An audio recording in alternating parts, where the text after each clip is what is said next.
Europe, 1915. The Great War has been raging on for 1 year. Little progress has been made. Soldiers trapped in bunkers and fighting relentlessly for months on end. Little palatable food, fresh water, and the food supply grows shorter every passing day. The food supply became a crisis when enemies would trample and destroy the fields of their enemies. This was an excellent method to stop the enemy's food supply and render their armies helpless, but there is a major problem with this. Europe's food supply was interconnected. An elaborate trade network was weaved throughout the countries of Europe. Before the war, the countries peacefully traded food across borders to help one another. For example, England procured most of her sugar from Germany, and Italy got her wheat from Russia by way of the Dardanelles. The scorched earth policy of destroying all the crops of a different country were fine in the short term, but the army soon realized this was not the smartest idea.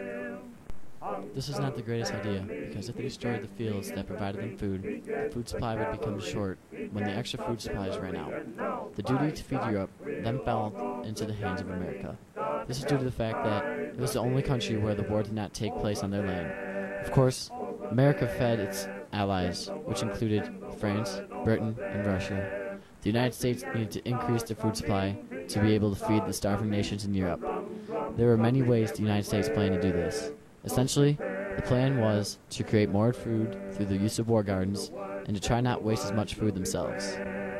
The war gardens were incredibly helpful to the war because while they lessened the consumption of food grown on the large fields, they eliminated the need for specific commercial-sized food gardens for the war. This saved hundreds of acres of land.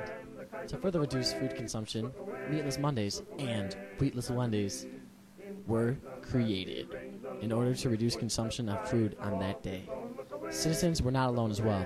The American government put forth a major effort to educate Americans on how to cultivate idle land and conserve food that may be thrown out in normal circumstances.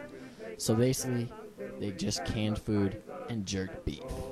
An army of soil soldiers was created to tend to larger agricultural farms.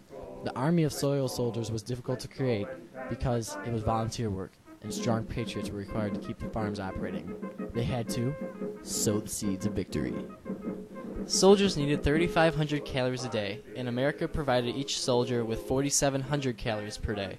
This allowed each soldier 20 ounces of fresh beef a day, or its equivalent in fresh mutton, bacon, fish, turkey, or other meat, 18 ounces of flour or bread, 20 ounces of potatoes with proportionate amounts of other vegetables, 3.2 ounces of sugar, 2.4 ounces of beans, or 1.6 ounces of hominy or rice, and prunes, apples, peaches, jam, milk, coffee, butter, and other optional items in smaller quantities.